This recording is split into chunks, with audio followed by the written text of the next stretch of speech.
नमस्कार दर्शकों, आज का हमारा विषय है कि तीर्थ यात्रा के दौरान अगर किसी व्यक्ति की मृत्यु हो जाती है तो उसके साथ क्या होता है।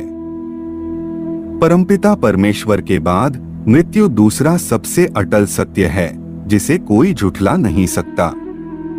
मृत्यु को एक न एक दिन आना ही है, चाहे वह देवता हो या मनुष्य। सभी को एक दिन परमात्मा में लीन हो जाना है।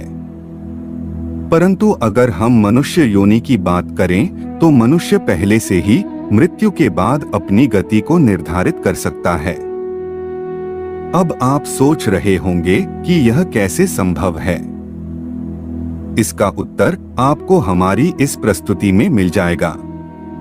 कृपया वीडियो को अंत तक देखें। अधिक समय न लेते हुए आरंभ करते हैं।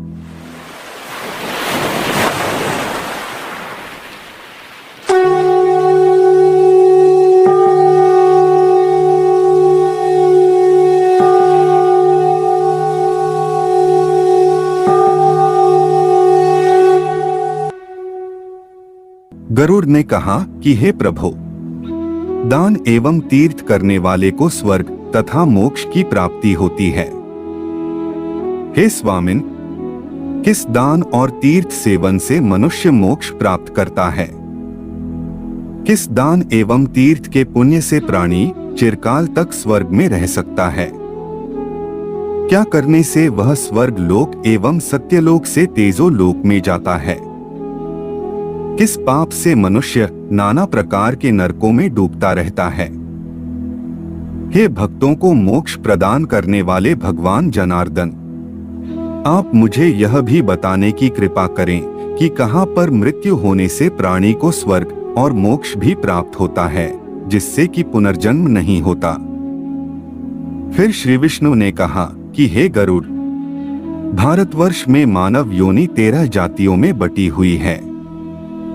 यदि उसको प्राप्त करके मनुष्य अपना अंतिम समय तीर्थ में व्यतीत करता है तो उसका पुनर्जन्म नहीं होता।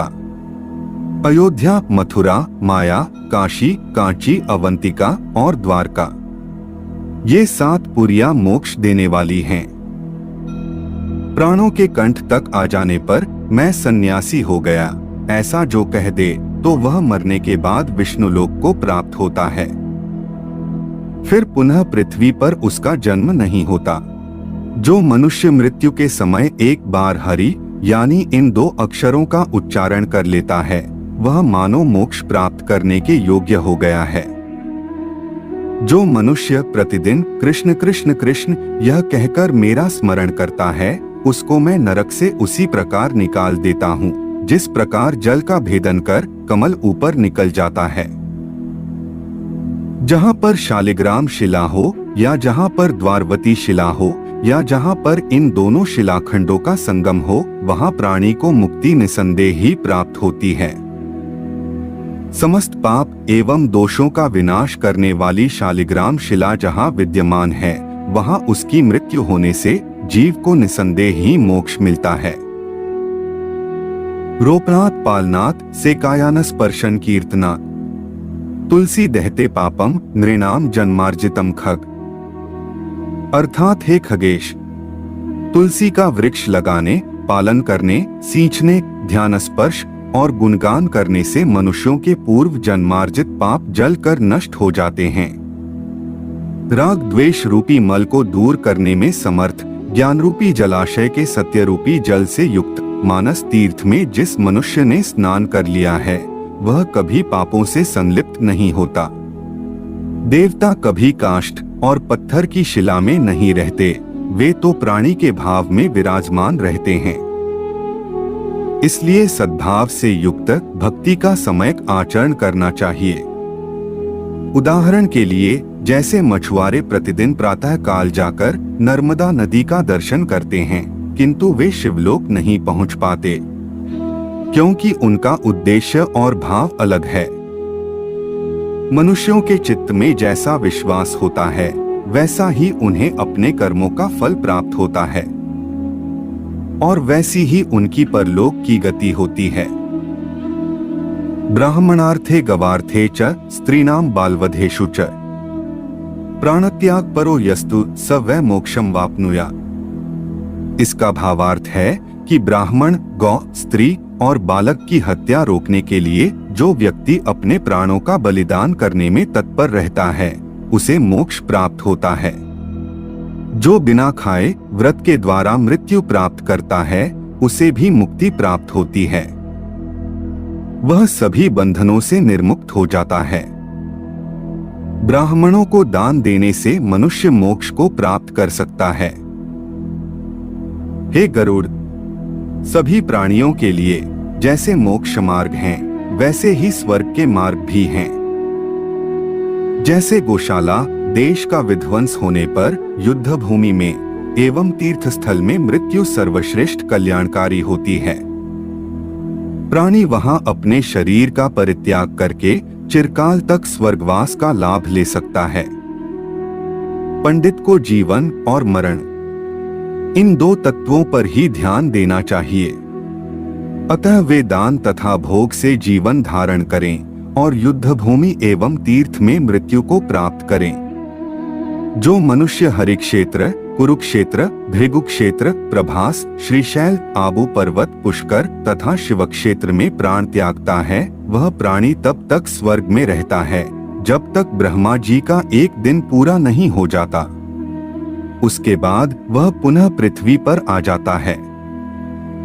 जो व्यक्ति सचरित्र ब्राह्मण को 1 वर्ष तक जीवन निर्वाह के लिए अन्न वस्त्रादि का दान देता है, वह संपूर्ण कुल का उद्धार करके स्वर्गलोक में निवास करता है। जो अपनी कन्या का विवाह वेद पारंगत ब्राह्मण के साथ करता है, वह अपने कुल परिवार सहित इंद्रलोक में निवास करता है। महादानों को देकर भी मनुष्य ऐसा ही फल प्राप्त करता है। वापी, कूप, जलाशय, उद्यान एवं देवालयों का जीर्णोद्धार करने वाला मनुष्य भी उत्तम फल को प्राप्त करता है। जो मनुष्य विद्वान ब्राह्मण के परिवार की शीत, वायु और धूप से रक्षा करने के लिए घास, फूस और पत्तों से बनी झोपड़ी का दान देता है, वह 3.5 करोड़ वर्ष तक स्वर्ग में निवास करता है। जो प्राणी भोजन का दान करता है, वह हीरे मोती से युक्त दिव्य विमान पर चढ़कर स्वर्ग लोक जाता है। जिस मनुष्य के द्वारा आजीवन पाप कर्म किया गया है, वह ब्राह्मण को 1 वर्ष के लिए जीवन निर्वाह की वस्तुएं देकर उस पाप को विनष्ट कर सकता है।